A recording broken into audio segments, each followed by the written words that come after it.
Good evening, everyone. My name is Laura Schifrin, and I will call the meeting to order of the Planning Board for April 7th, 2025 at 6:30 p.m.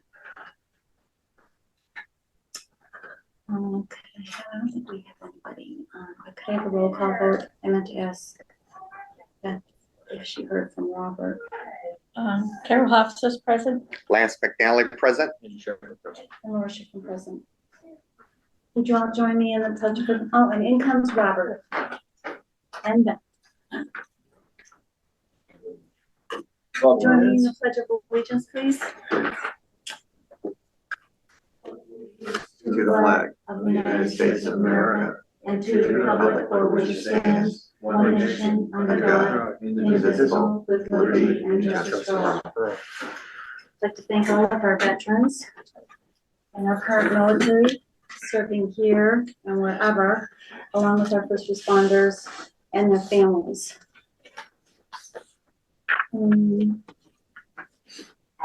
This meeting is being recorded and uploaded to Townsend YouTube channel. Is anybody else recording the meeting?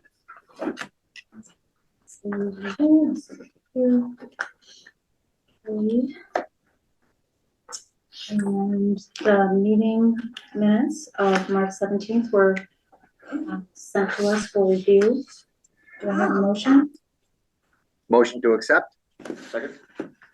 Any discussion, errors, changes, concerns? Okay, hearing none, I'll take a roll call vote. Or actually, you could just, is everyone in favor of approving, because we're all here? Aye. Aye. Okay, aye as well. We have a Tracy Murphy is here from NRPC. That's at 6:35. So I'll just see what I can do. Anything I can do, but maybe call on you for correspondence. Okay. Because I don't think anything else will take more than what we've got. It's 3.2. Yep. All right. Correspondence. So this is a letter from the Townsend Water Superintendent, Dave Vigette. It says, "I am sorry, but the following will have to be blunt. The water department has been strongly opposed to even considering," and note this is in regards to the MBTA overlay district, strongly opposed to even considering this area and has been disregarded due to the dangerous effects it poses to the Fitchburg Road water storage tank and the access road leading to the tank due to runoff. District 3 runoff currently goes under and over the water tank access road and around the water tank. Any additional impervious materials will increase the runoff and endanger. Now, talking from my environmental, geology, and engineering background, this area is a direct attempt to circumvent the MBTA building mandate. I don't think the planning board was given the correct information on this location. Here are some reasons the lot is unbuildable. 1, the entire property has a slope of 15 to 35%. 2, the entire property has a shallow ledge underlying. See the attached map. 3, the property has water issues due to water breakout, the ledge forcing the water out of the ground. 4, anywhere you see large areas of pines is an indication of very shallow ledge. Pines have no taproot, where oaks and maples have taproots to anchor themselves and don't like ledges. 5, the only access to the property is the 15-foot right-of-way the water department controls and maintains. Those are some of the reasons, and I'll be speaking out against this at the Springtown meeting as the water superintendent. Thank you, Dave Vigette, Superintendent, Townsend Water Department, dated March 19th. And there is the attached maps from Dave. There any more good news? We do. We do other news. Dave, we do appreciate your letter. And in all actuality, that has been withdrawn from the May meeting. So we won't be going forward, but we will be working on another district. And I do have a suggestion. The area 1 that they presented, I would make it much more simpler. Old City Road to the Lunenburg line, 800 feet parallel to Fitchburg Road, and just be done with it. It's very easy to describe. There's no monkeying around with property lines or anything else. And Oh, and thank you. all the geology, and it's a disturbed site because it used to be the Ford dealership, about 50% of that. Right. Thank you, Dave. So this is a public notice from the Townsend Planning Board. A notice of yep, are we good? Okay, we're good. Tracy, Karen, hi. We're at 6:35. Hello, Hi. I'm surprised Karen didn't walk over here. I was told not to. Oh, It's raining out. Beth said you're remote, stay remote. Yep. Oh. Am I able to share my screen? If you ask, it's gotta ask Hartley. Is Hartley down there? Hartley? If you can hear me, can you have Tracy Murphy share the screen, please? Okay, hold on one moment, please. Thank you, Hartley.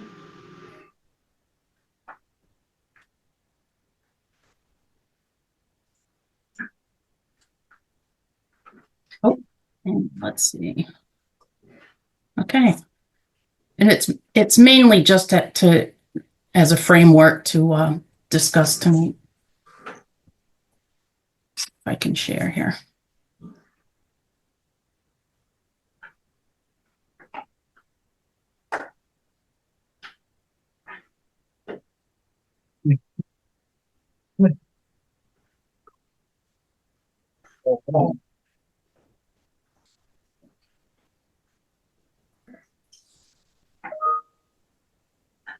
Everybody see the schedule? yes. Okay, thank you. So I'm here tonight. Thank you for having me. Townsend was awarded a DLTA grant to do some economic development work. And after we had a meeting to discuss timeline and scopes, we decided that updating the economic development chapter of the master plan may be a good way to approach it. So in June, I'll be coming before this board to discuss the existing conditions and things. What I'll show you here is existing conditions. We'll go through, we'll update.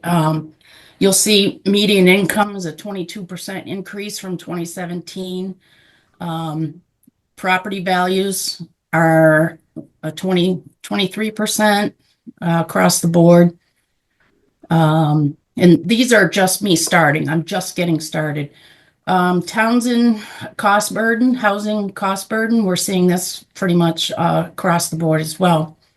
And then something that I also will be working on, not in a formal meeting, but with people I'll be reaching out, is to go through your economic development plan or strategy. That was done in 22, I believe, to find out what's been done, what hasn't, if there's any non-starters and things like that. But the most important thing I need some guidance on public outreach. What strategies have worked in Townsend? I looked, the last survey was for the open space and recreation plan. Should we have a session to just kind of talk about the business and business development in Townsend? I know you have a business association. Should they, how does the planning board want us to start this? Well, the TBA, the Townsend Business Association, which was started decades ago, for the last maybe 5 or so years that I know of, has not been active. Okay. But to do something at Christmas on the Common. Okay. So as far as economic development and any increases in the businesses that we have in town. Yep. I mean, I know we have a UPS store going in, but that's great. Yeah. So what I can do is I can take a business, I can compile a business listing and maybe invite all the businesses to, some, like a session or, public outreach session. How has the towns, responded to surveys? Probably like anybody, any place Okay, else. because I'm of the school, let's stop asking people the same questions, because the answers aren't changing. We need to take it a step further. So I think maybe we can work, sorry, that was distracting. Excuse me. We can work off the strategies that were developed in the economic development strategy, and questions can be based off these things, why, which businesses and things like that, so that we can take this a step further than just talking about it. So Tracy, this is Lance. Yes. Couple of comments. Yes. So first of all, I don't know if there's been, and please correct me if I'm misspeaking, but I don't believe that there has been really any significant efforts in terms of developing an economic growth plan for Townsend. I'm not aware of any. Okay. What I am aware of is what I have read, that one of the huge assets in Townsend is all of the access to wilderness, or I don't know what's the best way to say it, in terms of the parks that we have and all of the natural resources. Thank you, Robert. For that would attract people to come to visit Townsend that really are not marketed. And with all those folks coming to Townsend could really benefit our local businesses in terms of visiting them. And so that's the one thing that I have read in terms of economic development potential for Townsend is taking care of its natural resource assets.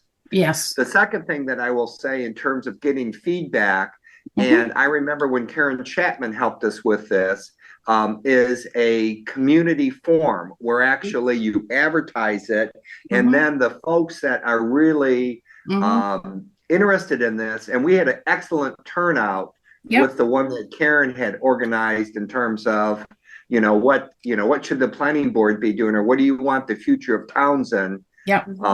And so those are my two comments. Sure. I remember it was very well attended. Oh, it was very well attended. Yes. And we had round tables. We have one tentatively scheduled for September, and the reason it's so late is because the SWOT analysis is probably going to take us a couple months, which brings us to June, and we don't really want to have a public forum during the summer because people are away and things like that. But in that time, I can have smaller groups like the business group and, or businesses and things like that. And then I think you'll get the most from the public. That'd be the most beneficial in my opinion. And we had it on Slaughter Yeah, we did it on a Saturday. Yes, we'll definitely have it on a Saturday. Any other comments from the board? Questions for Tracy? And you could probably get a lot of feedback from the senior center too. Yeah. Because that's fairly well attended. That's great. We had it at the Grand Hall when we did it, but we had great participation from the senior center. I'm wondering if we might be able to have it there. Actually. Yeah. So it's plenty of parking and all on the floor and all that other stuff. Jack, did you have any comments that you would like to add? I agree with everything that Lance just said. Townsend State Forest, Pearl Willowbrook, all the municipal parks. I think there's tons of opportunity. Yeah. And it's just not marketed. Yeah. People don't know about it. Right. And the good thing is this year in the regional SEDS, we highlighted tourism and outdoor recreation as business, as attractions for the whole region. So we definitely can do something more pointed, for Townsend.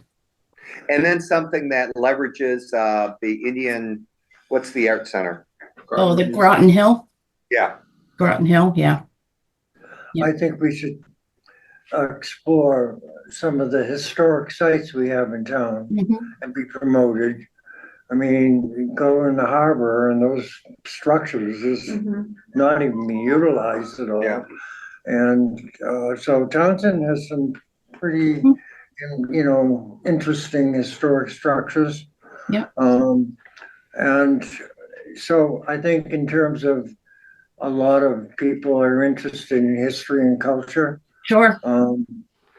I think that's an asset that the town has that's been not being utilized. Yeah. Since you mentioned that, I did happen to go into the Old Harbor Station and see the progress there. Wow.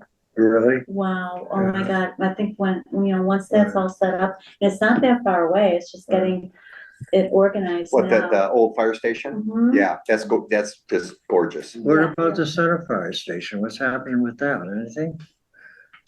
What do you mean, The center fire station right across from your office. what do you mean what's Oh, happening with the it? little brick building? Oh, I don't know. That would be really cute if it was renovated, especially the Yeah. little bell tower up there. I always said, I said, if I ever won $1 million, that's the first thing I'm gonna do is renovate that building, because I love it. Well, you may have to.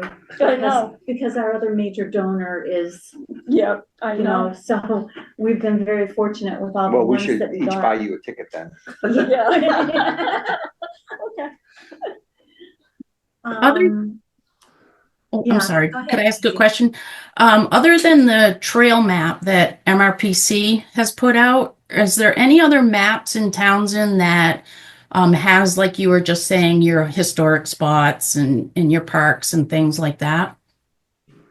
There used to be a lot of brochures, Mm-hmm. different brochures that were right outside of the clerk's office. Okay. No, MRPC map is the go-to map if we're asked for a map. Well, I'm wondering why they can't be put on, because just like the trail was put on, was Mhm. after, what we had before. So Right. certainly those could be added. And maybe at some point, all of the historic buildings in the harbor, anyway, Mhm. could be visited, if you will. And at Mhm. some point, I think they're gonna have And- hours of when you can, like the museum, which will be the museum, won't be open all the time, but We I'm could do our sure- own Freedom Trail. There's a business opportunity. Mhm. Yeah. There you go. Well, I mean, the church Yes, here. I'm sorry, I don't remember. My name's Ron Steers. I live at 20 Coppership Way in Townsend. Oh, One of the things you said about maps, I think is hard, is that we have a couple different governing bodies that govern the forest. So we have DCR being one, Town of Townsend being another, and then I think Mass Wildlife being the third. And I think what the only maps we kind of have that show any of the trails is just Town of Townsend. So I think what we're missing is kind of combining all the resources together to create, like an ultimate map. And there's probably some work that would have to be done to do that. But I think what it would also show is that our town is actually we have a lot of connectability when you add different parcels of forests, and if you have, specific trails to maybe get from here to there, it would open up a lot of opportunity for people to get different places in our town. Great.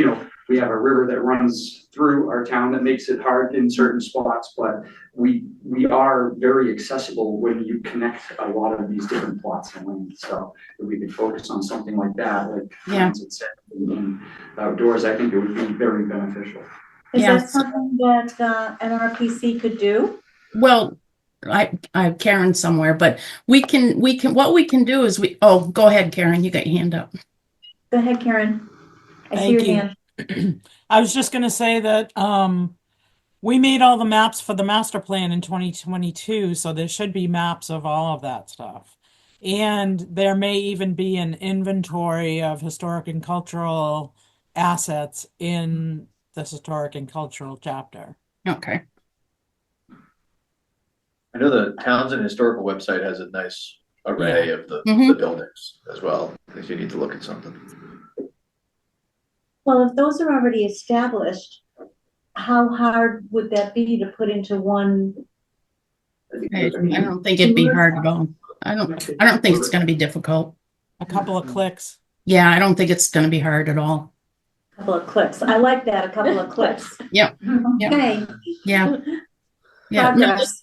this is useful so that, you know, I can kind of focus more on the recreational aspect. And what I'll do is I'll present some gap analysis of some retail money that is leaving Townsend that maybe you would like to try to capture that goes hand in hand with outdoor recreation and things like that, you know, canoe or snowshoe rentals or anything, just things like that we can look at. So, all right. Does she recommend that public forum stay in the fall? Is that what I'm hearing? Yeah. Okay, all right. I mean, I would recommend it be brought up sooner if we can. Mm-hmm. But if she's not ready to present something for a couple of months, which will take her a couple of Yeah. months, you think we do it before Labor Day versus? in Well, if you say a September? couple months, I mean, that Yeah. means you could something in June or July. I'm just saying, I would encourage the public forum sooner than later. Okay.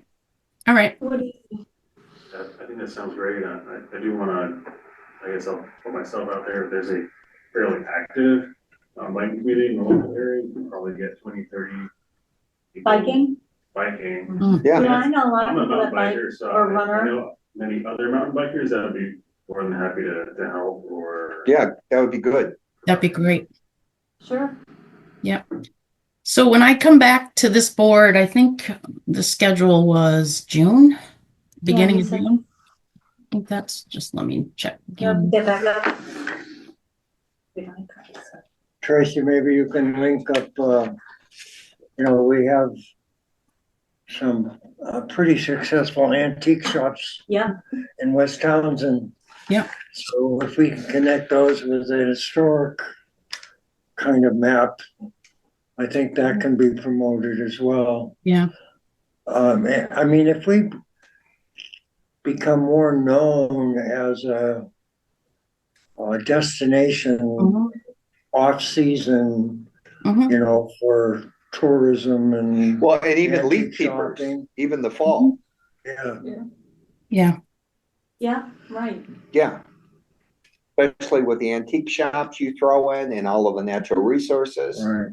Yeah. So for example, the Bricks store in West Townsend is a really great location. Yeah. And it's really tragic, nothing's happening there. I thought it was sold. It's open. It is open? Yeah, Amen, yeah, good. yeah, it's All right. open. And my understanding is it's the same owner. Oh, really? Yes. Ah. Yes. I forget what board I was on that we were talking about that one. Yeah, but that's open. All right. And then, of course, the gas station coming back to life, we think, right? What in At West five Townsend? twenty-four Main Street, is that the? 320. The old Sitco? All right, I have the 24 right. Okay. And isn't Starbucks going in down at, And it is, we thought something happened because we hadn't heard anything, but yeah, they got the permits now Correct. for Starbucks. I was concerned because they still had the for sale sign on it. I went by it and I said, wait a second. Well, sometimes they just don't take signs down. Which happens. well, yeah, because I've been by and I said, it doesn't look like there's any activity. Well, the permits were just pulled last Well, there's week, been a right? dumpster out there and they've been cleaning it out. Yeah, that's true. Okay, and 22 Main Street is looking better. Oh, yeah, it looks very nice. Yes, it does. Very nice. Looking better. Oh, it's looking really nice. Yes, Yeah, no, it does look nice. yeah. So could, So, thank God. Could you explain a little about what the SWOT analysis involves? and Oh, why it yes. takes so long? Great question. Tracy, Yes. what does SWOT analysis involve? The community will look at everything and we'll decide, you know, asking people, what do you think the strengths are of Townsend? What do you think Townsend's weaknesses are? The opportunities that you have, which we've been talking about opportunities with your outdoor recreation things. And then what are the threats? And we'll have that conversation when we do a little bit more analysis and look at some existing conditions, and then we'll go over that. And that'll be developed with the planning board and the public. So that would be a public forum, right? Yeah, Yeah, there'll be a public process with that. so I guess, okay, Beth makes a good point. Why wouldn't we hold it earlier then For the SWOT. for the SWOT analysis? Yep. Yeah, we To get can. more We input can do that. from- If you think that people will come, at the end of June, I think that would be great. I think so. I mean, I don't think Or- there's any difference between the end of June and September. Yeah, so either like mid or third week, Yeah. not the end before July 4th Yeah. kind of thing. And I think the best Or thing, school's out. the best thing is I think to advertise is to just put a poster up on Apple Meadow, put a poster up at Hannaford, and Well, to we'll advertise. work on that. We'll, doing a date and a location Sure. for the event. whether And it's Karen's gonna be front yard is a good place. Yeah. Yeah. Is that something I can coordinate with Beth, the location and the date? Can I coordinate that with Beth? Sure. Okay, awesome. Okay, we'll do that. And then we'll come up with ways to advertise it, and I'll make up a flyer and I'll send it to the planning board, make sure that it's what you want it to say. And we'll go from there. Okay. So ideally, if we were looking at something, The last day of school is June 12th. So, June 12th, is it really? Yeah, that Come on. early? I don't think they ever get out too that early. The kids are getting out on the 12th? So that's hard, we want the kids to come, right? I would say, right? Always. What do you think? In case that's part of your planning. Well, then we're looking at to take advantage of it before people start doing other things. The 14th or the 21st, which is a Saturday. And I think like we did last time, like a 9 to 12, Yeah. 9 to 1 kind of Yeah. thing. Yep. Okay, so we'll try to see what the senior center says for the 14th or the 21st Okay, will do. time frame. Sure. All right. That's Any other perfect. thoughts? All right. All right. Thank you very much. I appreciate your time. Okay, well, we appreciate yours as well. Thank you. And Karen, you still have your hand up. Do you want to say anything else? Yes, thank you. I just wanted to know about 324 Main Street and how it can be a gas station because it hasn't been used as a gas station in years. We can't discuss that, it's an open application. The public hearing opens on the 14th. Okay, the public hearing opens on the 14th. It can't be discussed tonight. Is that April 14th? That's one of our public, okay, Yes, April 14th. next Monday. Oh. So Karen, if you want to come then, that would I be have great. another meeting, sorry. Karen, if you want to send your questions to Beth, we'll make sure they're addressed that night. Will that help? Yes, please, thank you. Okay. Anyone else? Okay, well, thank you again. And the next item on our agenda is for 7 o'clock. We're just about 2 minutes out. Thanks for coming and thank you for your jumping on this for us, and it worked out great. I will. Thank you. It was good seeing you. Thank you for coming. Some of the public was interested in that as well. Okay, I think we are almost at 7. So, and this is, let's see, Dave and Joe and Karen are here. So this is to discuss the options for the MBTA communities law compliant multi-family overlay districts. So who wants to start? I mean, Dave, we've read your letter on that. Yes. Appreciate your comments. To that, Mr. Boyle, did you want to speak? No, not particularly, not to the direct comments. I thought we might as well get right into discussing the districts and the options. Okay, go ahead. Why don't you All right. start and the board will chime in. All right, let me. So, Joseph, were you here to hear David's comments in the beginning? I did not get here until about quarter of. So, David, do you want to, does it make sense that David just repeats his comments real quick? Or? Is this what I would have seen in the letters? Yes. It is. Okay. Okay. And there's also a board of health in it, and, So what we've got. It probably makes sense to read the Board of Health and the Okay, high. why don't we do those other two comments? I'm gonna have, Andrew read, two other comments that came in. And that was, the Board of Health. So for the Board of Health, this is from Rick Metcalf. Says, I took a look over the information submitted by Mr. Vigent, and based on my experience with soil testing in the area, would tend to agree. There is quite a bit of ledge present in that area and a high groundwater table. A high groundwater table can still allow for septic systems, but you end up with a mounded system that can sometimes be considered unsightly. Shallow ledge with less than 4 feet of precious material above, not including topsoil, would be considered unbuildable per Title V, 310, CMR 15. Please let me know if you have any questions or need further clarification. This is from our Highway Superintendent, Jim Smith. Good morning. I would have to agree with Dave, our Water Superintendent.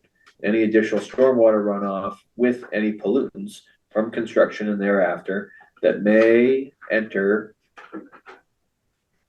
in and around the Fitchburg Road water storage tank would have dangerous effects. I am aware there are things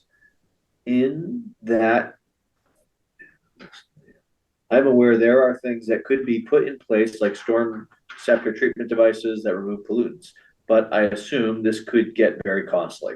I have very little knowledge of how these drains work. Additionally, we already have problem areas along Fitchburg Road with drainage and excess water, and I believe this would only make things worse. Just want to bring everybody in the Washington, the public up to date. Okay, so I will read this. The pre-adoption review submittal for the proposed multifamily overlay district 3 was withdrawn on March 11th, 2025 to avoid a negative determination by EOHLC. Due to administrative delays, the MBTA's community zoning bylaw and multifamily overlay district will be slated for adoption at the fall town meeting. The contract between MRBC and Townsend for the DLTA grant supporting compliance with Chapter 40A, Section 3A has been drafted. Further evaluation of an approval multifamily overlay district is ongoing. So hopefully we can come to some agreement after you speak, Mr. Boyle, in reference to where we should be pursuing.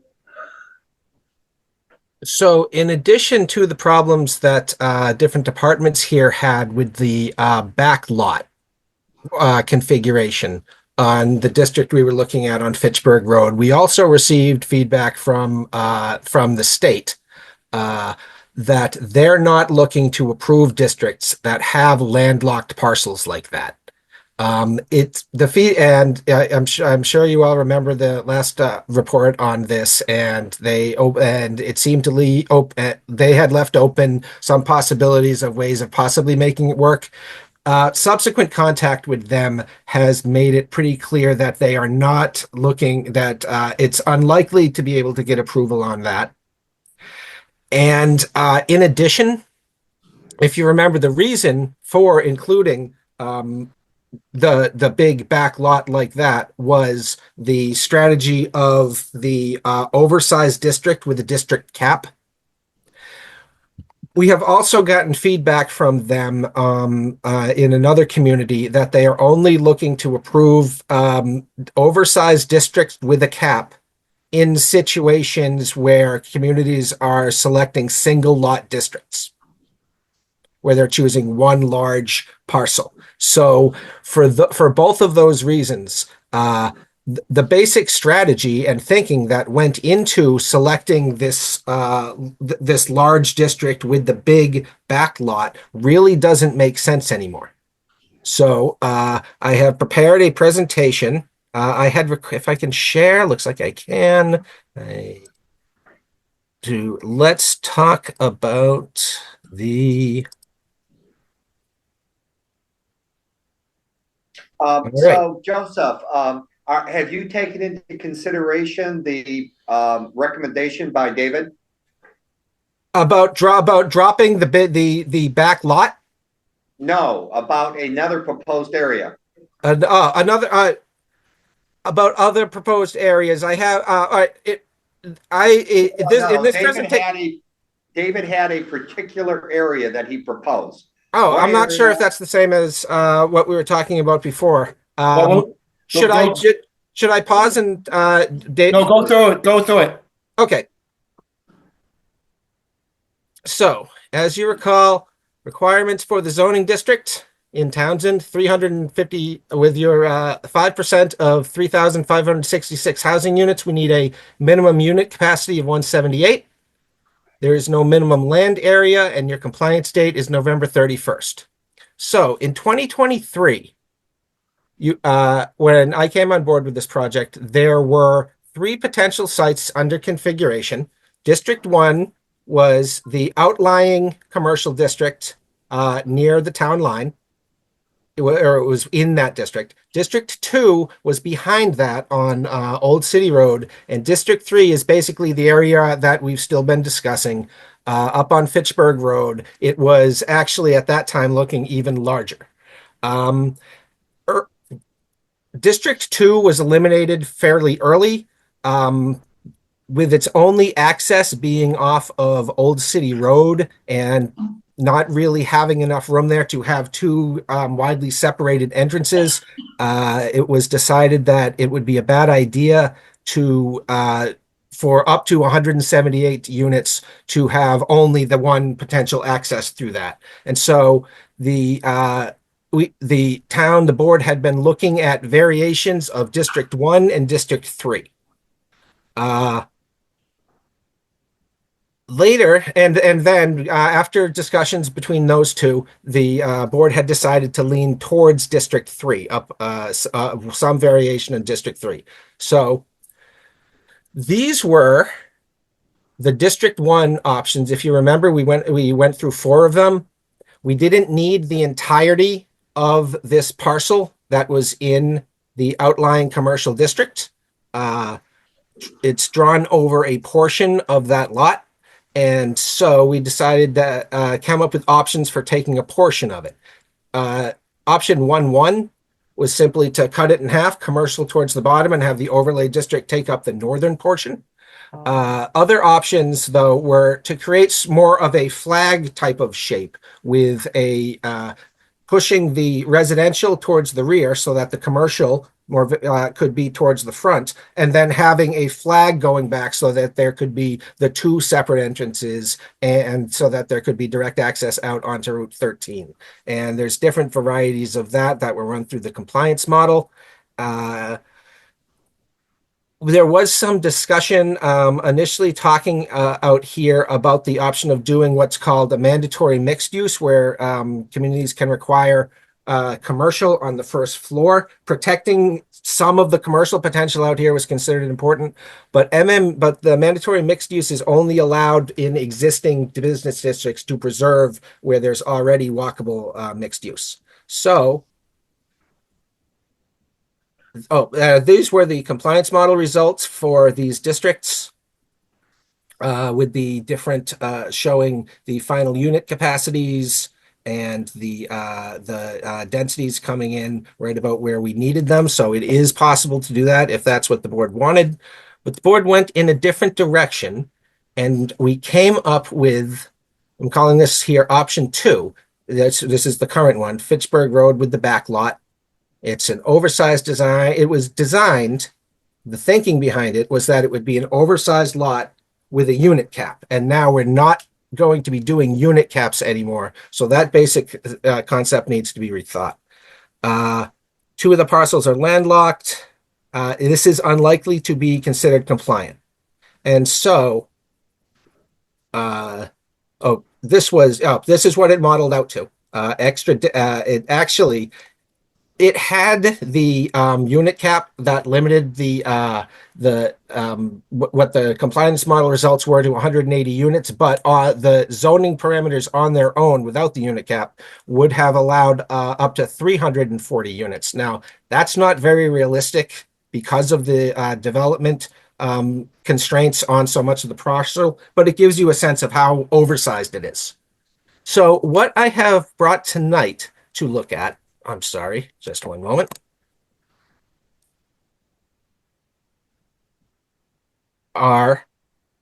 these are the parcels in our area of Fitchburg Road, which have frontage on the road and which are not covered by the Aquifer Protection District, which starts encroaching down on the south here. And in the northern edge, this is the property that has that skinny, the property that the water tower is sitting on. And so that forms the northern boundary of what we'd be allowed to do. And so what we have here are compliance model results for each of the lots that have the frontage, from which it would be possible to select and create a district if working in this area was the decision that the board wanted to go in. Now, there is a different location in town that's been brought up. I would have brought back up District 1. I will tell you, I looked at the ledge map for here, and that problem extends in that entire area. Mm-hmm. And it's going to cause major issues if anything happens. And your big your big things that you're going to have, you're going to have a well. Mm-hmm. There's no town water. Mm-hmm. A well for more than 15 people is an 800-foot circle. Because you have to have 400 feet. It's a water system. So to use this parcel, you're going to have to make a well and it's not a regular well.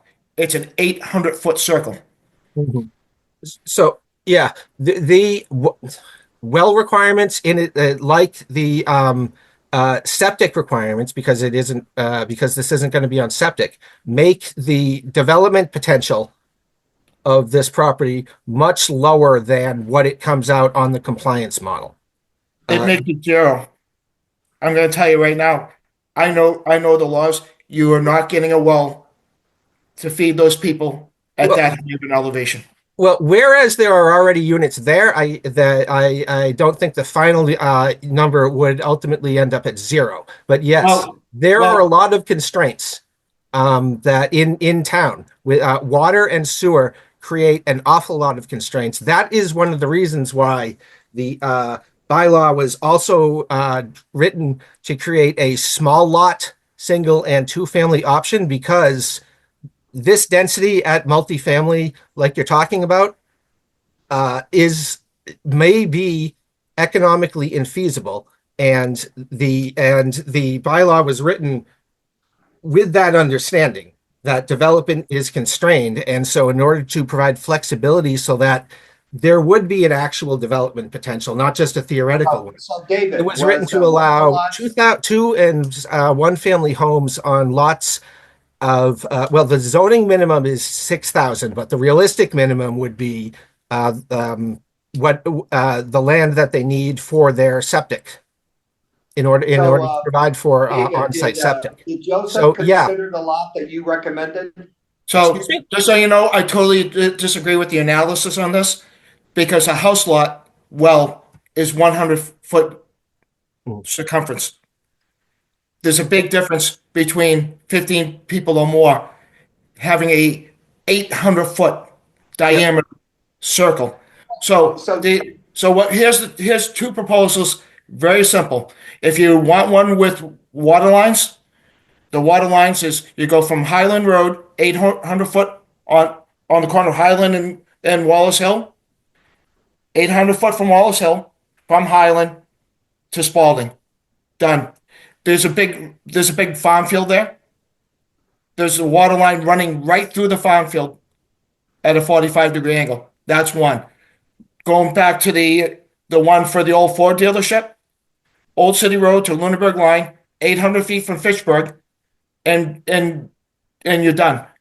There's don't follow property lines. Don't follow. You're just 800 foot from Fitchburg, one line, Old City Road to the town line. Okay, I like that. Yeah, and there's better soils there. And it's much better soils. Yeah. And you use the 800 feet, so if you had to build a well, you could. Because the well is going to take up half the lot.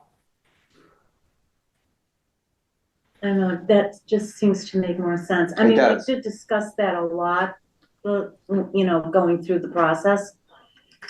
But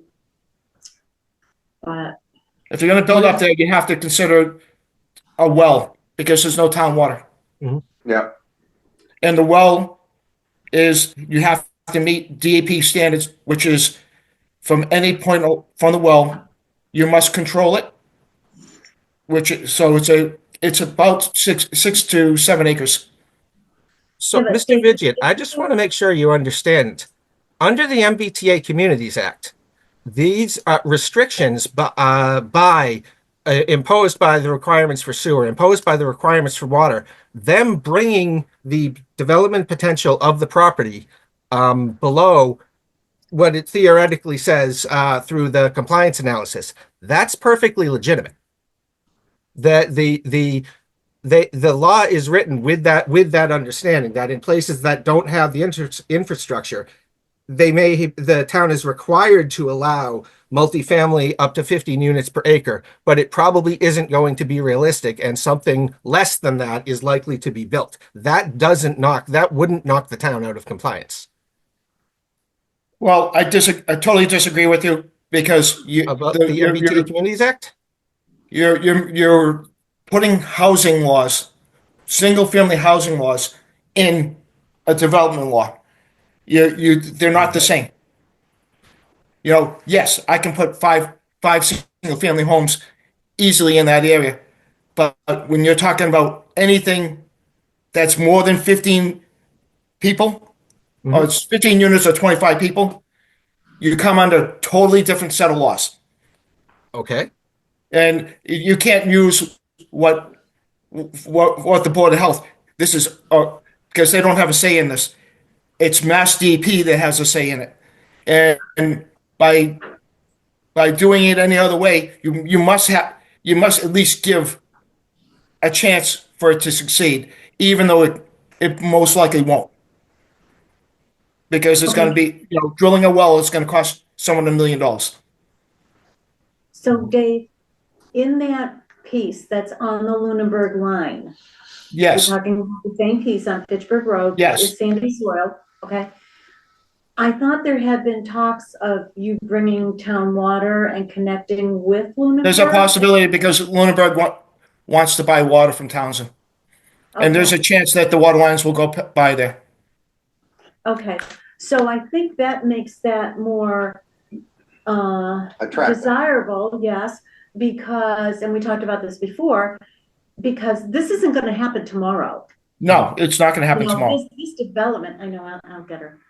And Karen, I do recognize you. I just wanted to get this out of the way that we had discussed this before, and that it is sandy soil, and that it isn't going to be tomorrow, but within 2, 3, 4 years, however long it takes to bring this water thing together, then there's a possibility that you've got something for future development.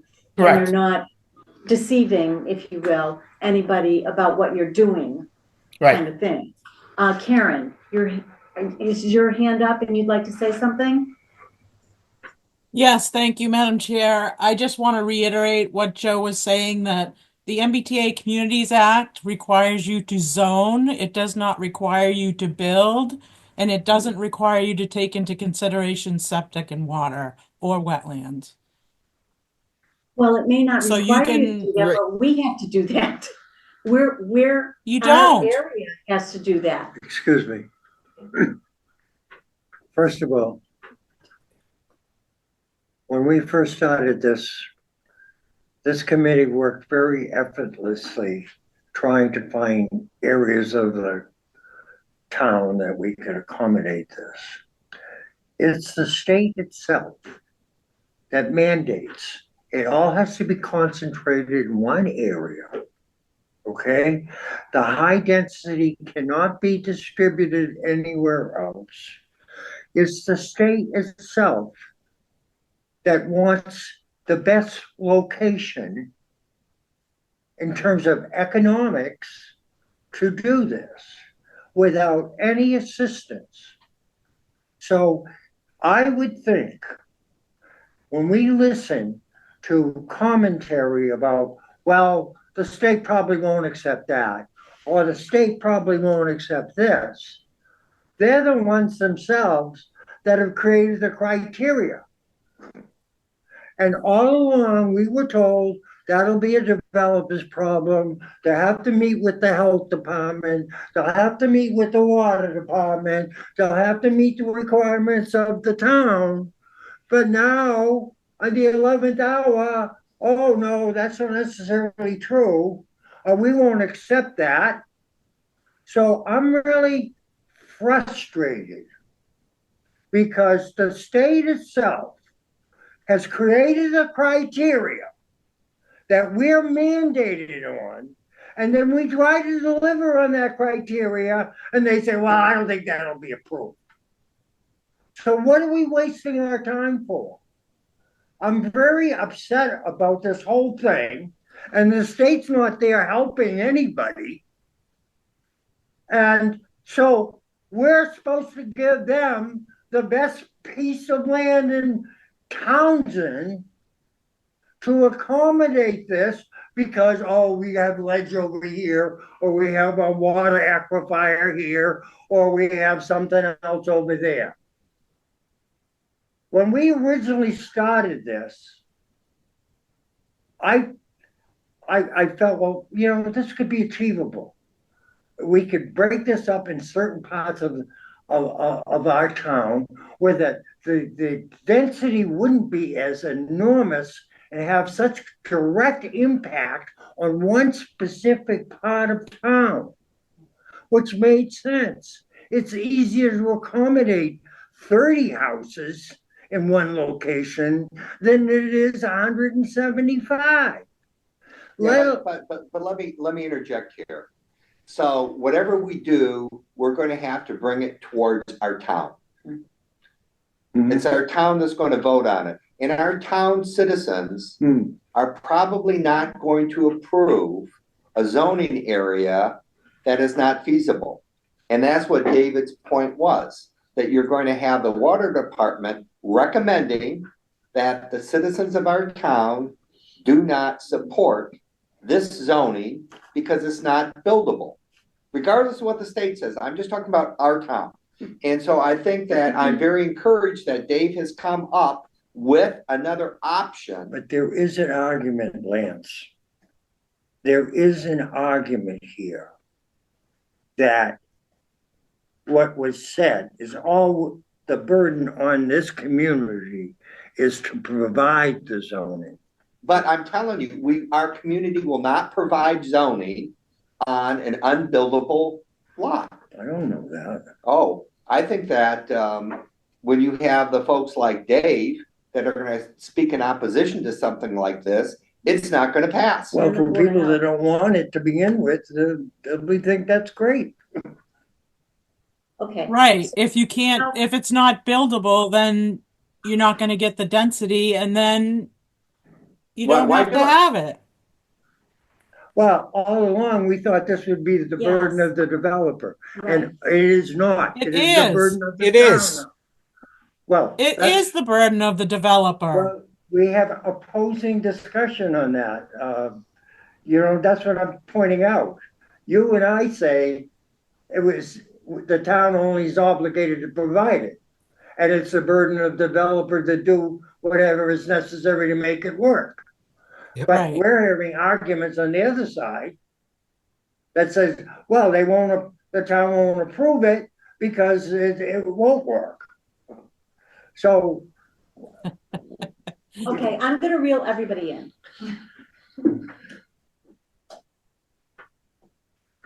No. Okay, so I have to believe that everything is for a reason.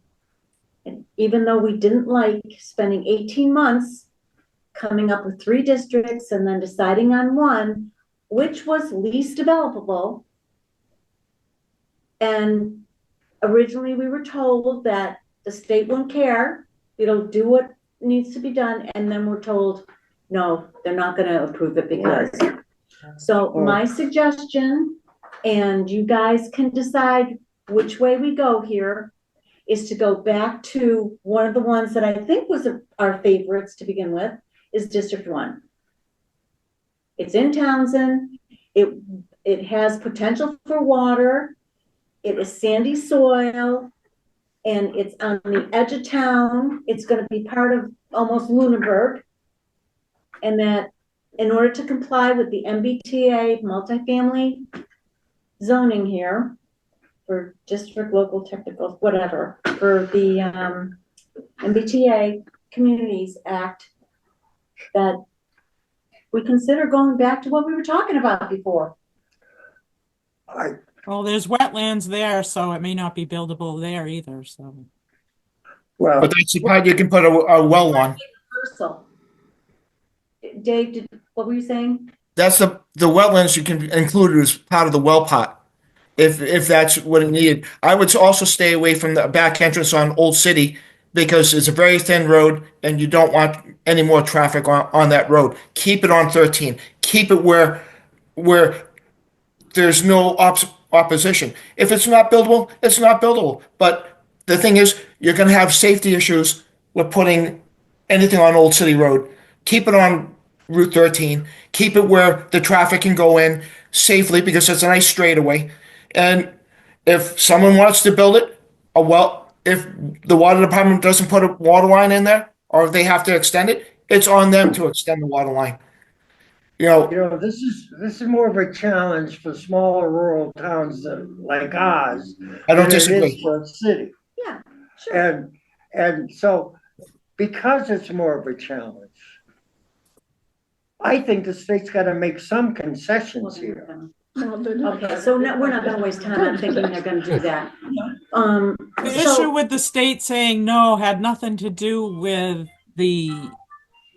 whether it was buildable or not, it was the frontage. Yes, I'd like to emphasize that these issues that Mr. Vigient are bringing up tonight about the buildability of the parcel is not what the state was discussing.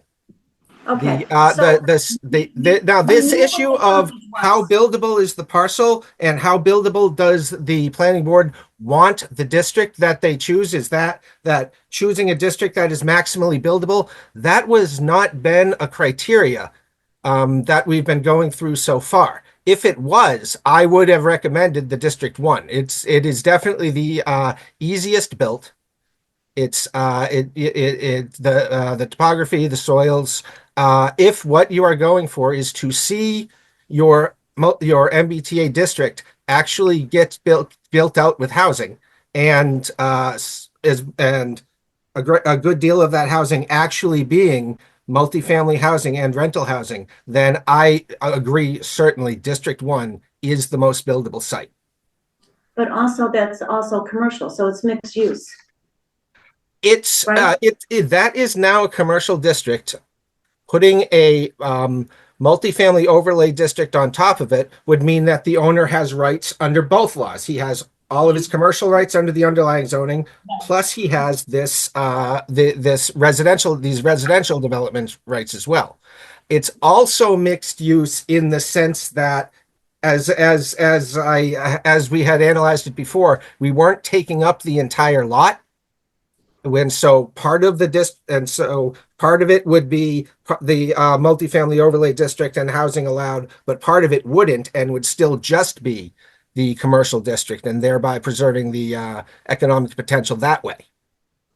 Well, the other good thing about this is, and I apologize, I don't know how we got as far as we got without getting input from Water, Board of Health, and Highway, but we did.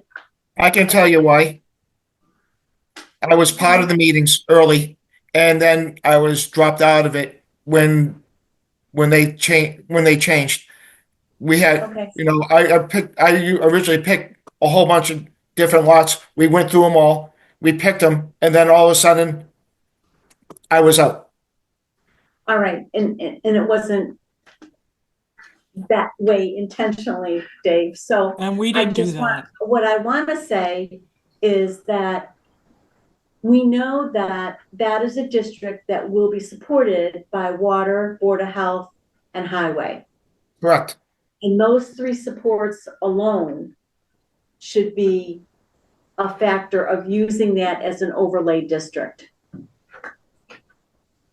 How does everybody else feel?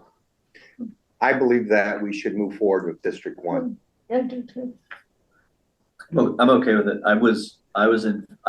What I really liked about the district we're abandoning is its proximity to the center of town. I know, I remember. And I am still drawn to that. I do think of these and this decision that even though we're zoning it not to be built per se, that you want to think about it with the realistic perspective that it could be built. And I think whenever I'm on the edge of town and I'm in the neighborhoods that we have currently that are kind of on the edge, I hope they feel they're part of the town, but they're just so much on the edge. It's like, why go to the Townsend Hannafords and you can just go to the Lunenburg Hannafords? You're just going, which that's their benefit. People in West Townsend do that anyway. Yeah. So- You're on North End Road, you're going to the, you're going to New Hampshire. Or New Hampshire. So, but with all the great development and the things we have going on with the rail trail, with the Historic Society, if we have a chance to build a neighborhood that's closer to those things, to get more people and traffic at But those when you things. hear from Board of Health and you hear from the Water Department, That's that's right. not No, that's realistic. what I'm trying to say. So, yeah. But I'm okay with it. We can move forward with District 1, I believe. I like the idea of what Dave said about his other ideas. I don't know if those have been vetted by Joe or if you look at them, but I'm okay too with moving forward with. I need a clarification. Is it our burden? Can we rely on the fact that our only obligation is to provide the district? Or how, in other words, all along, we've said that shouldn't be our problem, and it doesn't necessarily have to comply with every requirement in town. And when I put Townsend in perspective of a community like Framingham or Fitchburg, then they have an easy way to accommodate, a much easier way to accommodate it because of the facilities they have. And now we have a small town without those infrastructure resources. So on one hand, I'm hearing that's going to be a developer's problem. Mm-hmm. That's going to have to be worked out. The law only requires us to provide the district. And then on the other hand, I'm hearing, well, no, it's our burden to give them something for them to look at and reject or not reject. So Robert, So in other words, is it our problem, our water department's problem now in determining a district? So Robert, I think the issue is we have to provide a district, regardless if it's buildable or not. Right. But you are not going to get a zoning district in place through this town meeting when the water department says they don't approve it, the health department says they don't approve it, the highway department doesn't approve it. So we will fail in providing that district. Yeah. That's the issue. The issue isn't anything to do with. It may not ever be built on. Yeah, it may never be built on, but. It will. I don't have any doubt it will be. So, Okay. so maybe 10, 15 years from I now, don't it think may they be. do that But, one, but every single part of town borders something.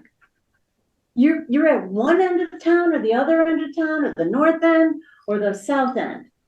You're bordering something, but you're not in the separate. it's clear, we have to provide it. It doesn't have to be buildable.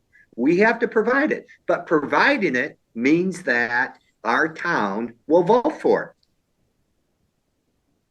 And you are not gonna get the support of this town if you have all of the departments against it and standing up in town meeting saying, this is stupid.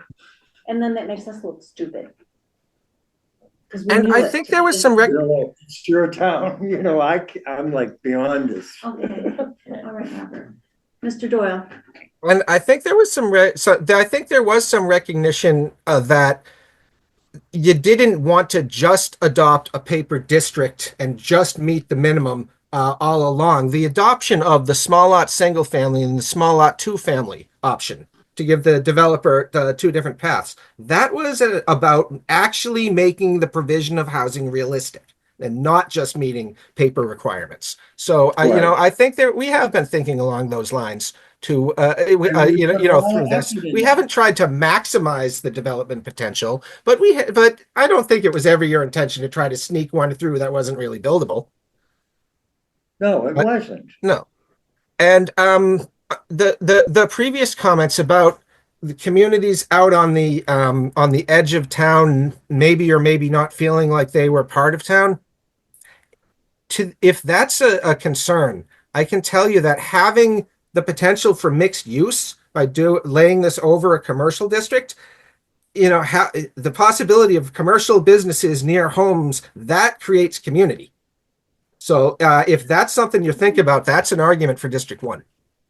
I totally agree. I don't have a problem with District 1, okay? I'm just like so frustrated we have to start all over again. Fortunately, it's not all over again because we already analyzed District 1 options. All right, Yeah. okay, let's go with it. I hear a motion coming. I motion that we move forward with District 1 for the MBTA zoning district. And is there a second? I'll second it. And Carol seconds it. Any further discussion? Mr. Yes. I have 4 options for District 1 available tonight. We can talk about them if the board wishes to do that now, or we can do that some other time.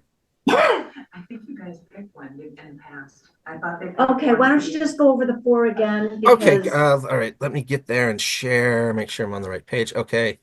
And No, on the here motion that's on the and floor to reflect share that, please. screen.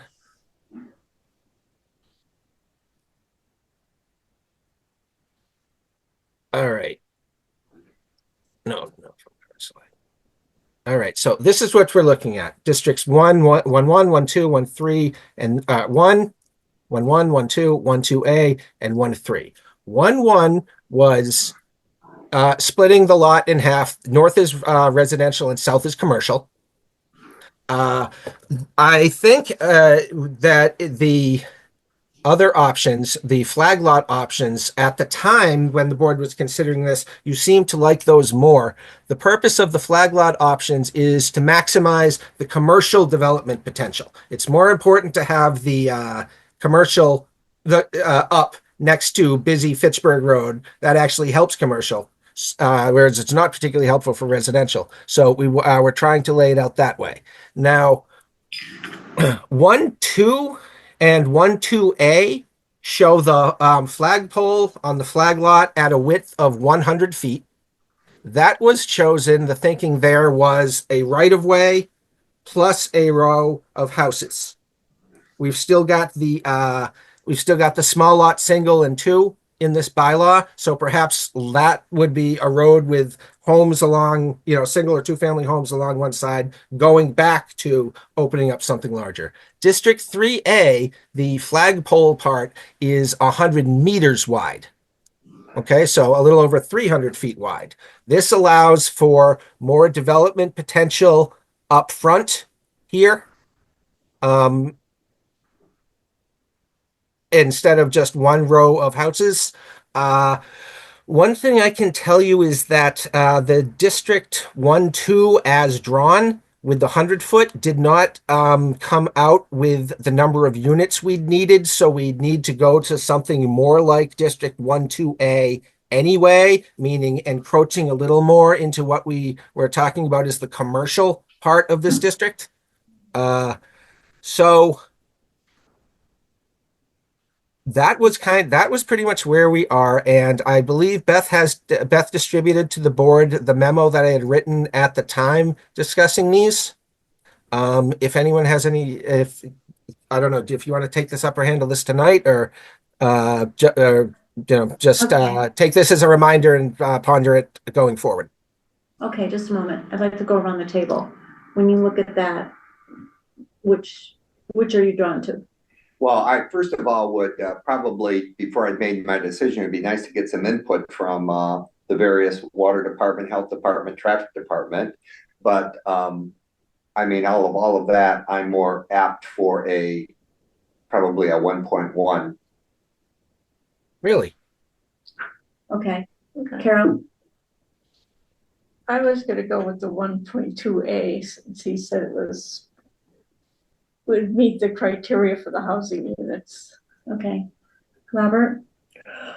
I feel preserving, I think if we thought of the potential mixed use, keeping the bulk of the highway commercial with the residential behind it, plus the mixed use on the commercial would work in all regards.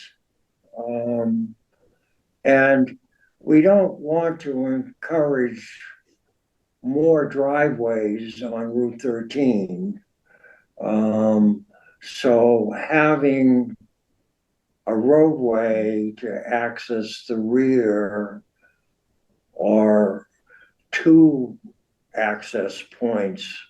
In other words, if you took the frontage along the highway and had an access point left and right, as an example, that would service the commercial area, and then you could have the residential in the rear, makes some really nice sense.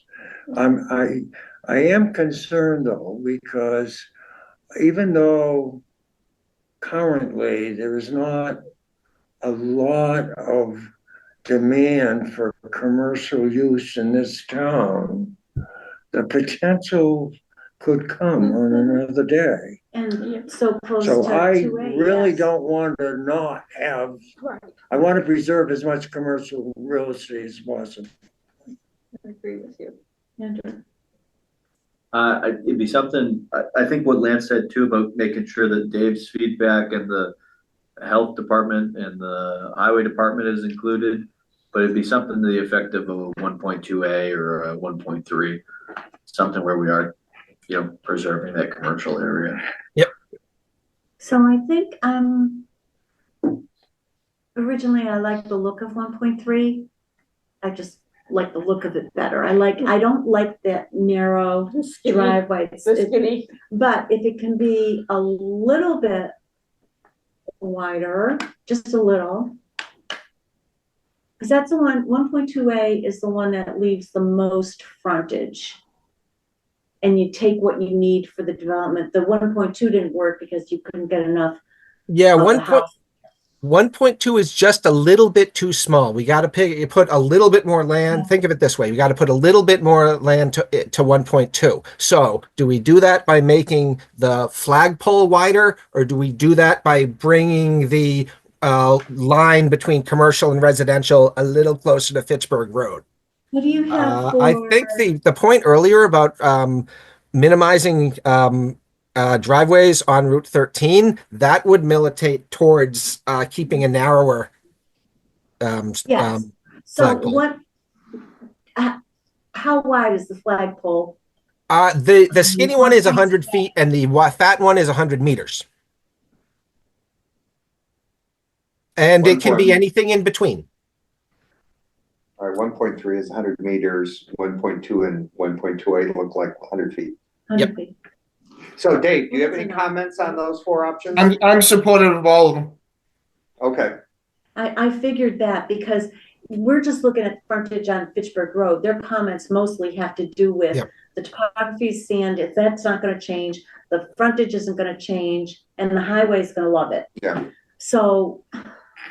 And you can always put a well on another lot. But I'm thinking that's what they're going to come back with. Because it doesn't have to be included in the zone. 1.2.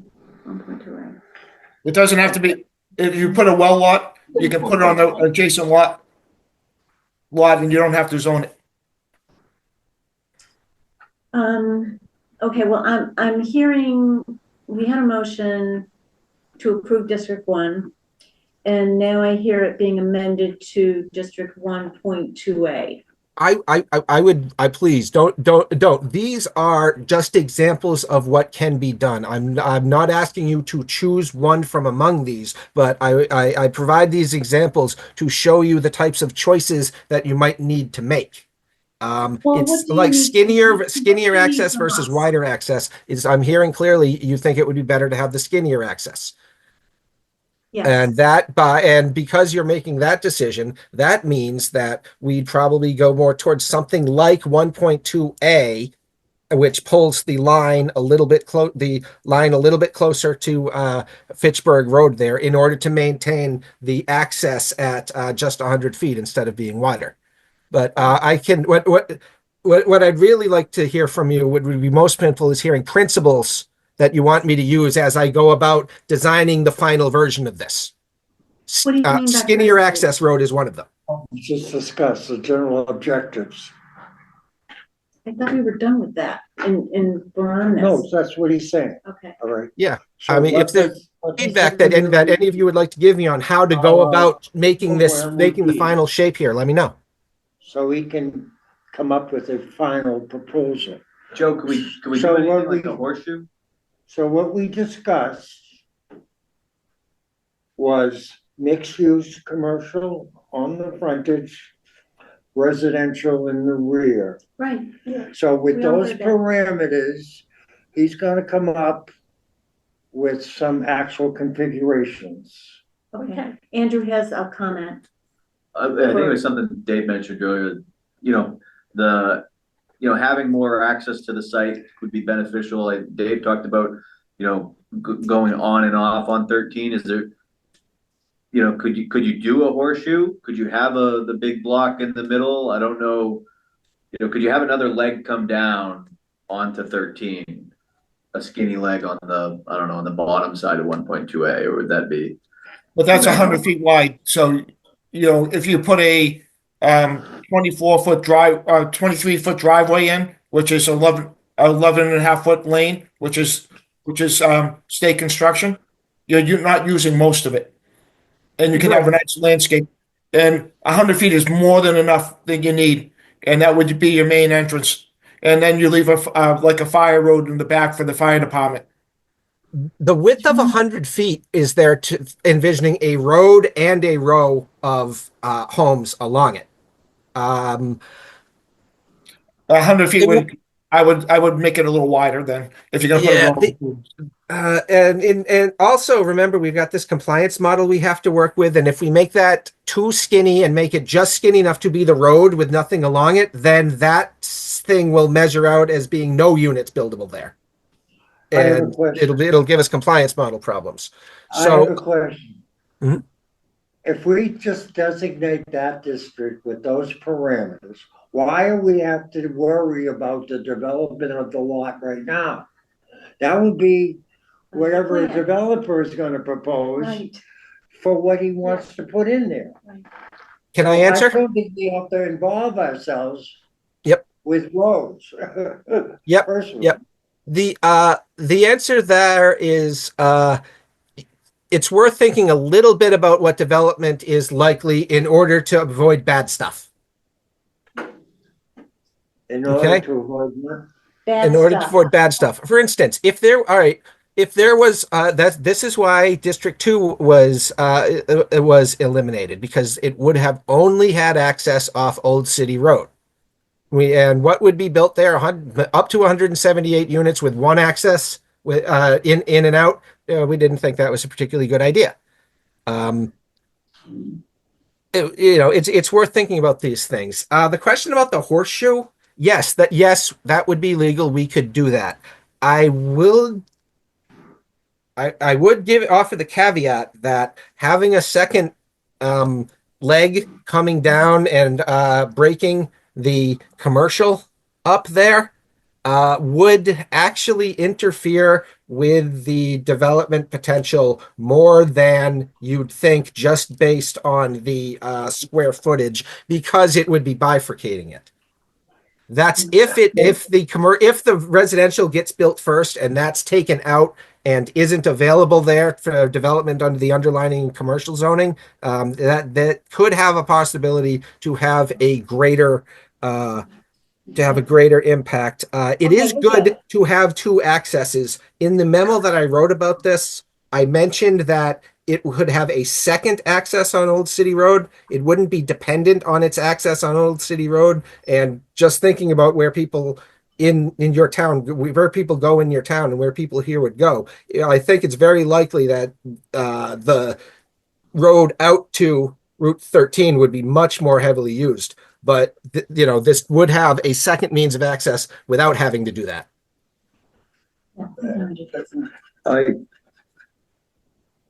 I can show that. Wait, first, let's look at the real facts here. There's several property owners in that district, okay?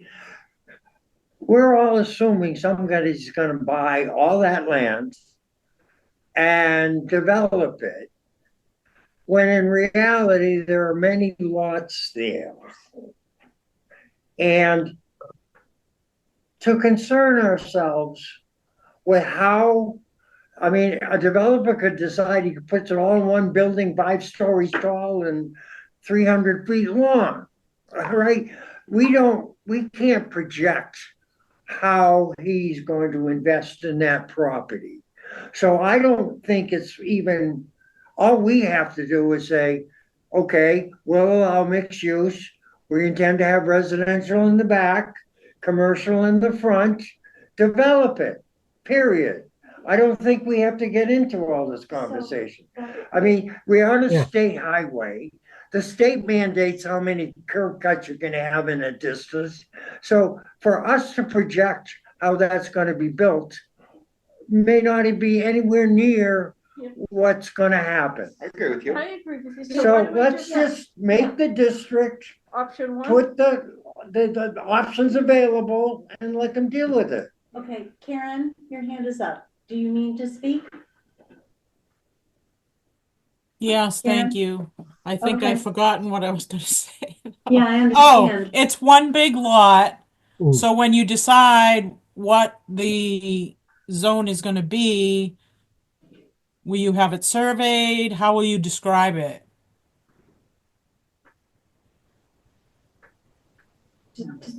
How many parcels? It's You would one big design- parcel, No, and you're cutting it in half. It is. It's only one property owner? Yeah, Yes. and not even the whole thing. Which, What? by the way, leaves open the possibility of an oversized district with a cap if you wanted to. There's much less of a reason to do it here because it's all buildable. Well, he can do what he wants. Any owner can do what they want, and if it's Right. one parcel, and he decides he's only gonna sell the commercial part Mhm. zoning, which he's Yeah, probably he gonna just get cut- a he- buck for. I thank you for that, one owner. Mhm. Not a But problem. we still have to determine and put in the bylaw the exact location. Oh, I see. So Does- someone will have to survey No, it we or obligated- say, go ahead. Are we I would say just add, obligated? I'm sorry. I was gonna say, just put the parcel number in and be done with it. It makes it simple. Then that would cover the entire parcel. How big is the whole parcel? Yeah. And the purpose was, if the whole parcel as a whole comes out to, it's larger than what the town needs. The town can adopt a smaller parcel than that. Can adopt a smaller district than that. Doesn't need to zone the entire thing under the MFOD bylaw. And the reason when this was being discussed before that the town didn't want to zone the whole thing was because to preserve the commercial development potential. But we're using all the frontage, or we're not using all the frontage. No, we're not that using, lot. we're deliberately using very little frontage. We're deliberately having 100 or perhaps 120-foot flagpole be the only frontage on Fitchburg Road, so as to preserve all the rest of that as Everything commercial. else is commercial. Yeah. It currently is commercial. Yes. And Yes, and and most of it is commercial frontage. and the discussion was, you don't want your commercial, this potentially valuable commercial land to be all built out as residential and not have and no remaining economic development potential there. Right. No more business development potential. The board had wanted to save some of it for commercial. Right. Yes. So, and Karen, are you saying we have to have a survey done of the property to outline just what the zoning is for a portion thereof? No, you can just She said, I'm asking her. Yes. We're gonna need a survey. I'd like to know what, for what? So you can define the boundaries of the district. No, you can simply say 150 feet from the highway. Yeah. Residential and the rest is commercial. So, Karen, we are drawing a total of 3 new lot lines here. The frontage along Fitchburg Road, then turn west from there and go back, and you're paralleling an existing lot line at a certain distance for a certain length. So it can be described that way. And then we have one more line to describe. Ooh. Parallel Fitchburg Road. Yeah, and it's parallel to Fitchburg Road, and it will be a given distance back from Fitchburg Road. Yes. Okay. Yeah. I think that. So you'll work on that draft then? Yeah, I'm gonna have to work on that. Line descriptions. See, I was expecting that we were going to pick a variety of lots along the frontage of Fitchburg Road, and we would have identified them by parcel number. This way, I'm going to need another one, but yeah, I don't think this one will be too bad. So the district line for the OCD is 850 feet back from Fitchburg Road. For that OCD, the outlying commercial district. Okay. I'll have to go in the office and go deep, heavy over all that. We'll figure it out. But it's not too bad. It's doable. I just wanted to mention it so we don't forget. Yeah. Thank you. Thank you very much. I have a motion to approve District 1.2A. Motion to approve District 1-2A. And I'll second it. And any further discussion? Hearing none. All those in favor say aye. Aye. Aye. Thank you very much. All right. Thank you. Any other comments, Karen? Nope. Thank you. Okay. Thank you all for your participation tonight. I appreciate it. You as well, Dave. Thank you, David. Oh, you're welcome. Oh, before we end, 20 May, 11 o'clock, there's a open house for the water department if you'd like to come. Woohoo! Okay, that sounds like fun. Yeah, are you serving refreshments? Yes. And you'll see a map of the town that's 100 years ago on one of the walls. Oh, awesome. Thanks, Dave. Nice. I may have to come see that before I leave. I would. You're gonna be. I got like 150 postcards all on the map of a 30-foot wall where they belong. Awesome. Oh, nice. I will be down there soon. Okay. Thank you very much. Thank you. Good night. Good night. Thank you. 2.3 discussion review draft towns and zoning district map. In that yellow folder. All of that is for the public hearing next Monday. Trying to make sure all the board members reviewed all of that and are familiar with it. And that's what I gathered from all of the meetings. the last meeting, I think you left the age restricted development. Like, I think you need to actually get some votes on it, because I incorporated the changes that town council So had gave us. And then from another meeting where you decided not to withdraw the conservation restriction, so that's been left in, kind of double negative. Other than that, there haven't been any changes to it, so I think it's important that everybody reads it and, you know, understands what. Before next Monday. Yeah. Okay. All right, but all of this has been approved by town council. Yes. And Oh, I think I already have some of those are for the public hearing. okay, I'm and you just have putting them others? all in that folder. And then, so as far as the agenda items for all that, basically the amendments to the age restricted development. So what kind of related.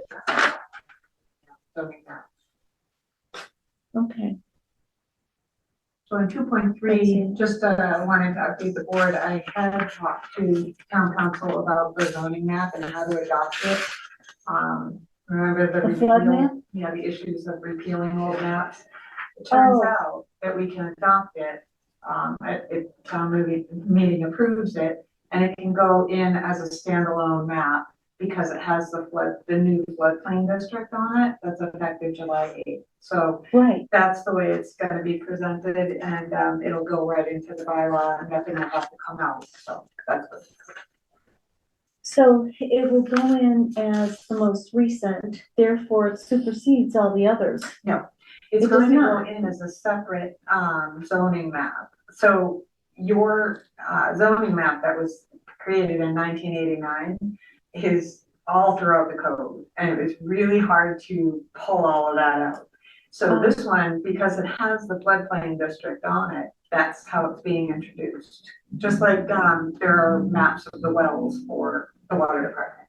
This will be the zoning map, but it will be accurate, but it's not going to supersede anything else. It's going to be in addition to what is in the code. That's what town council recommended. All right, but that's your go-to map. Yeah, if you're going to do a quick reference, absolutely. Yeah, the floodplain's on there. So if you're one on, building project, you have the historic district. Okay. All right. What are we discussing? Age restricted zoning? No, everything's in the portal for the 14th. Next Monday is the public hearing on those two things. 2.4, 2.5. Okay. And then administrative report. Oh, okay. Yeah, I might be a little repetitive, so I apologize in advance. It's okay. So under applications and anticipated applications, we have 1 Depot Street extension, the age restricted development, special permit, site plan review, and minor stormwater management permit. The pre-construction meeting is complete and is currently under construction. 18 Main Street will be under construction soon. That's the Starbucks. Their building permits have been approved, and they need to schedule a pre-construction meeting for stormwater. 22 Main Street, as you mentioned, is under construction and looking great. For site visits and compliance, Campbell Farm Open Space Preservation Development, we are still looking to close out the stormwater certificate of compliance. That's ongoing. I'm going to follow up with that. I haven't been able to do that. For stormwater management permit statuses, 66 Bayberry Hill Road, permits are in compliance with the SM8 construction phase inspection reports. 5 Turnpike, 3 Wheeler Road, Harbor Trace, and Campbell Farm are in arrears with their monthly inspection reports. The water treatment plant, we are waiting on a request for certificate of completion. I have to talk to Dave, the water superintendent, about that, and he's waiting for the as-built, so that's going to come soon. We anticipate that probably within the next month. Miscellaneous, the new floodplain maps, the draft floodplain bylaw has been reviewed by town council, the Department of Conservation and Recreation, and is ready for the public hearing on the 14th. and is on the annual town meeting warrant. The age restricted development zoning bylaw amendment, the draft age restricted bylaw needs to be finalized prior to the public hearing. Notice is already posted for annual town meeting. The official zoning map, thanks to MRPC's efforts, the zoning map is now complete, including the historic district and the new FEMA floodplain district boundaries effective July 8, 2025. Upon approval of the annual town meeting, it will be adopted into the zoning bylaw as a standalone map with the floodplain district, ensuring that no other zoning maps will be repealed. Master plan implementation, as discussed tonight, the LTA grant for update of the economic development chapter is underway for Tracy Murphy, the senior planner at MRPC. The HMP MVP implementation is ongoing, and I'll be updating that as time permits. The plan itself needs to be updated, and we need to secure funding for the hazard mitigation plan update prior to the expiration date at the end of the year. We have determined that we cannot fund this through MVP action plan grant money, so I'll discuss this with the new grant administrator and see if we can do that. So the ADU new zoning bylaw 14536 and site plan approval, we're waiting on the AG review / approval for the zoning bylaw approved at fall town meeting. This was submitted to the AG on February 18th, and they have 90 days to respond. The planning board application for site plan approval is on the website and complete. Number 8. The open space and recreation plan, still working with MRPC. The latest update from Jeff LaGrosse is as follows. And I quote, I will coordinate a meeting at the senior center sometime in March and make the remaining revisions to section 5 and table 5.2. I will also prepare a questionnaire as part of the presentation. March of 26? Yes, right now, no, 25. So we had it. This is April. He's gonna update table 5, Yes, section 5, rather. section And- 5, I gotta go look And at it. table 5 too. Table 5 too? Oh, okay. Sounds good. I thought we were all done with this plan. I know, I said, I know Carol will be like, oh. So was there something in March at the senior center? Was there a forum held in March at the senior center? I don't know, to be honest with you. I will follow up though. Thank you. Since there has been no land use coordinator to follow up, I'll follow up again. This was information that came in when Erin left. She tried to get something from MRPC. And this is what she got. He said, I will also prepare a questionnaire as part of the presentation. For the open space plan? Yeah. This is But what- it's done.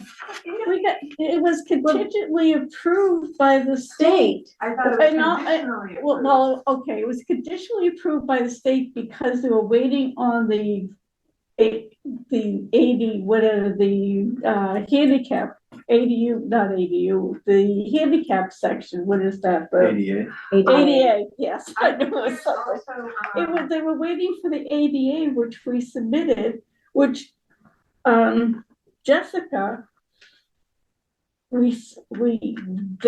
the 11th hour, just before she left, we had sent in the ADA section, and that's all that was supposed to be, because everything else was conditionally approved, and then we were missing the ADA section, which was submitted just before Jessica left.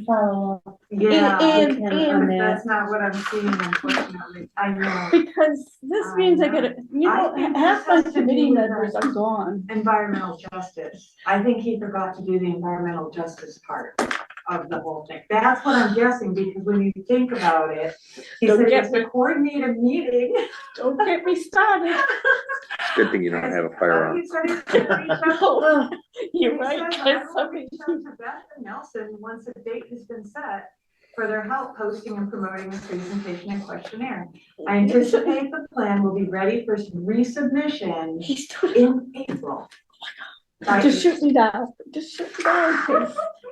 Yeah, so I will follow up on that, but that's the latest email that I received right when Erin left, and I haven't been able to get back to it, but I will. And it's too bad that, Yeah, MRPC is not on the call anymore. Don't, yeah, it's probably just as well they're not. No, but I have had discussions with them because it concerns me as the chair of MRPC that these grants are tax dollars. And I hate waste. I really do. So plus all the volunteer time and your committee, as well as this one, wasted, but they're getting paid. So this is not the end for me No, on this is why this topic. And number 10, the Unified Planning Work Program Corridor Study. Townsend study area and the traffic count map were revised, and we're waiting for an update from George Snow from MRPC Transportation Planner as to when traffic studies will commence. Now, I've got to check on that. I don't think that's anything they're late on. I think it's just a matter of, they said they were going to start them, I think, in the fall. I'm not sure, but I'll double check. So then the planning board member SharePoint resource folder is always available. And again, the Townsend Fitchburg commuter shuttle is still running. It is, all service is still on demand only. Riders book a day in advance of pickup from both shuttle stops, Town Hall or Fitchburg Intermodal, and the flyers up on the website. And they've also added information on the MART website to try to help ridership. Okay. Does anyone use it? Unfortunately, I gotta find out when the endpoint is too, because that was funded by the town, and I don't think it's gonna be funded. Does it cost us if no one uses it?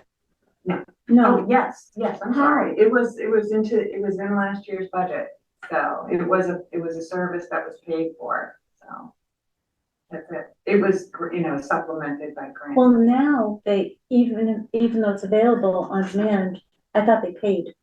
I thought you have to pay to use the service. It's free. It's a free shuttle. Well, it's not free if we're paying for it. Well, now, yeah, until it runs out, which I will find the deadline. But Okay. it's coming. Yeah, I think the deadline is probably in the next month. Okay. I'll find out. Okay. Thank you. Yeah. Andrew, do you want to finish your? Absolutely. Thank you. Okay, this is a public notice from the most important board in the town of Townsend, the Townsend Planning Board. The Townsend Planning Board is looking for a motivated resident to serve as an associate member. The associate member is called upon by the chairman to act upon special permit applications in the case of absence, inability to act, or conflict of interest on the part of any member of the board at public hearing or in the event of a vacancy on the board.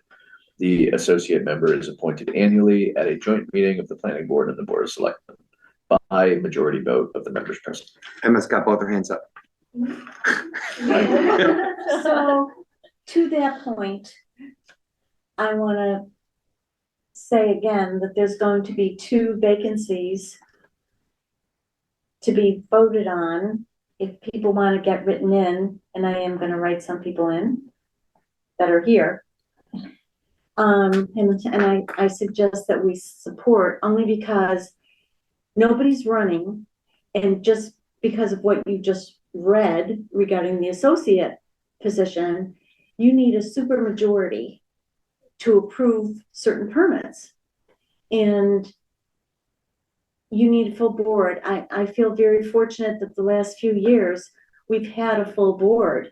And when an associate went off, we were fortunate enough to get an associate until Patrick couldn't do it anymore. And he has left a contribution for us with continuing to be involved, which is great. So I would say to anybody out there that's interested in planning for the community that you reach out to somebody who's on the board, and so, or fill out a volunteer form regarding the associate position. And also, if you would like to be written in and elected to a term. So that's my piece. I just like to comment, my position here is very fragile. I got a lot of personal things going on. So, I may have to withdraw at some point.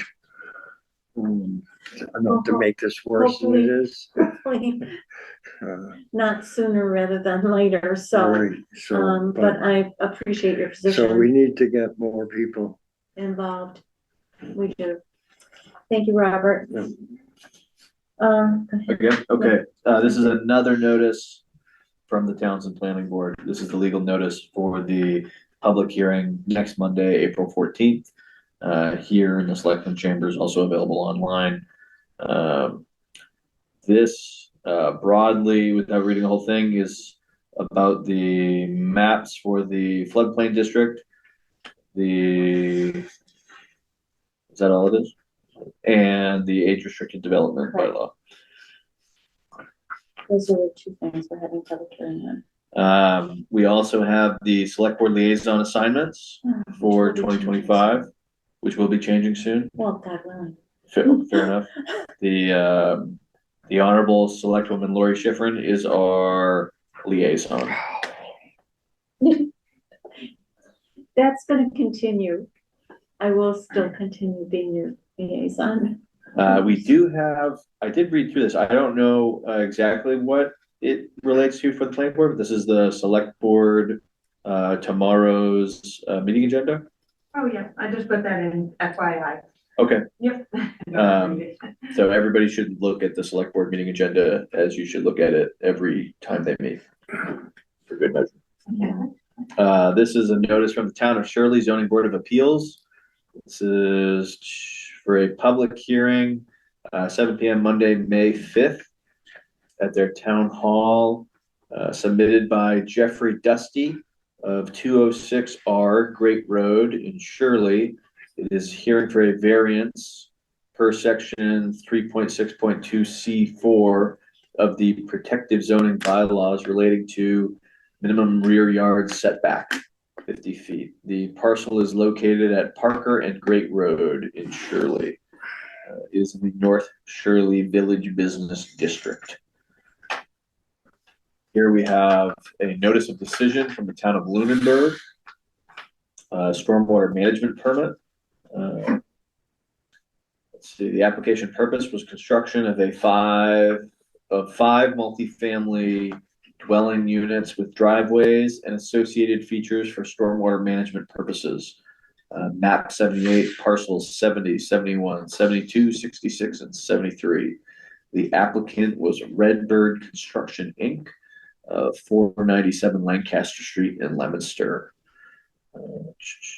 So the outcome was that the planning board at its March 24th meeting voted to approve the stormwater management permit. And the permit was endorsed by the planning board that same day. All right, notice of decision from the town of Lunenburg, also for a stormwater management permit for 255 Sunny Hill Road. The application purpose was construction of one single family residence. Assessor's map 92, parcel 35. The applicant and property owner is MN 122 Main LLC, 76 Noah Road, Westminster, Mass. It was approved, it looks like January 27th. And it was endorsed by the planning board March 24th. Another notice of decision from the town of Lunenburg for a stormwater management permit for 560 Goodrich Street. The application purpose is construction of one single family residence. The map is 133, parcel 10. The applicant is Eastbrook Nominee Trust, 560 Goodrich Street in Lunenburg. At the January 27th meeting, they voted to approve the stormwater management permit, and it was endorsed March 24th. This is from the town of Groton. This is a public hearing notice for their proposed zoning amendment for the MBTA Communities Multifamily Overlay District. They will hold a public hearing this Thursday, April 10th at 7 p.m. at their town hall. They're ahead of us. They are a little bit. There's no other details, just boilerplate. And that's it for notices. Can you get that? Do they have that on their website? Was that the MBTA overlay district? Yeah. For Groton. Oh, Groton. Yeah, April 10th. Okay, yeah, Groton, sure. Okay, go back to, the election for a minute. And, so the planning board has 2 vacancies that are on that ballot. One is for a term ending April 26, 2027, so that's a 1 year. And the other is for a 5-year term. No, that's 2 years, isn't it? That's 27? Yeah, 27, yeah, 2 years. Would that be technically the one you're Yes, in? Yeah. Which one am I in?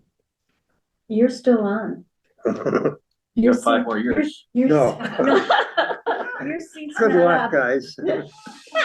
You'll be planting tulips on me. The 5 years, my seat, that's becoming vacant. 5 years? I just completed that. So it's a 5-year term. I've been on probably 7 or 8 years, just the last 3 have been with and chair, but, so, yeah, so a 2-year for 6 and 7, and then a 5-year. And then there are still other vacancies. So again, I would encourage people on a number of boards to reach out to those, of the boards that exist and see if you can't be written in. And so we can fill up some of the boards. And if anybody has anybody that they know of that they would like to spread the word. I've already approached a Just do couple of the writing. people and Yeah, I've approached some people when I'm on my walks. right. They said, done that, don't want to do it again. My neighbor Sam Grant, I went and approached him. Oh, He's like, are you kidding me? I'm on the finance committee. yeah, I don't have time oh for my this." God, yes, Well, finance committee in itself right now is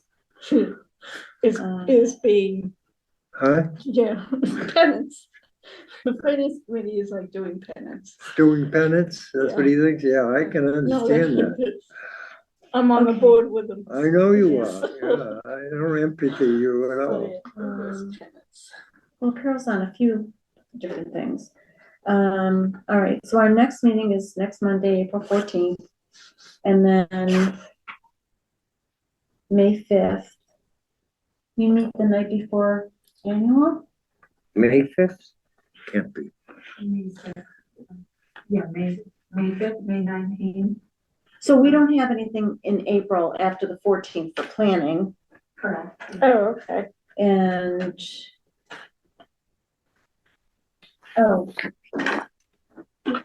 it's just annual town meeting. Because I have it in for the 5th and 6th in the calendar. What do you?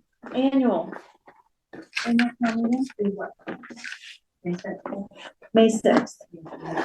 So do we have planning have a meeting on the 5th? You can, I mean, it was. No, I'm not saying that. Yeah, because I think it's following the Oh, 2 right. meeting a month. That's why. Oh, Okay, so you will have a meeting on the 5th.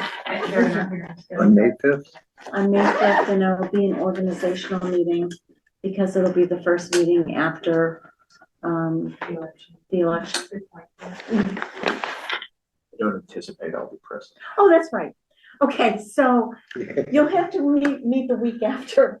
Oh, yes, that's right, you don't have to be back till the 6th, right? Oh, okay, so yeah, the 19th then. okay. Good thing you came. And Yeah. and your last meeting will be, Lori's last meeting will be the 14th. Why don't you just do, why the 19th? Again, it was it's kind of a schedule that the board's been doing on 2 meetings a month, the 1st and the 3rd. So it can Well, you're not gonna be meeting on the 5th, be no 5th. so I'm gonna suggest that you meet on the 12th, because that'll be the first Monday that's available after the election. Okay. Okay. And then you can regroup. Okay, I can do that. No problem. And Is then that Monday, the 12th? I know that I'm gonna be your liaison, but I will not be here for the night. Well, I may be here on the 12th, but not the 19th. Okay. For the 12th and the 19th, or the 12th and? Oh, you have the 19th on here already. I'm gonna leave that up to, We'll see who's here. yeah, right. What's I mean, going you can on. decide. You actually, why don't you just leave it as the 12th? Okay, And then that board will decide on their schedule. okay. Sounds good. We'll go from there. And then there's just a note that the annual town meeting is May 6th. Yeah, and then that's the Memorial Day weekend, Memorial Day Monday as well, so that's kind of why I picked the 19th, because I don't think we can make the May 20th. Oh. Okay, with that, anybody else have anything to say? Motion to adjourn. Second. Oh, okay. Any objections? Hearing none, we are adjourned.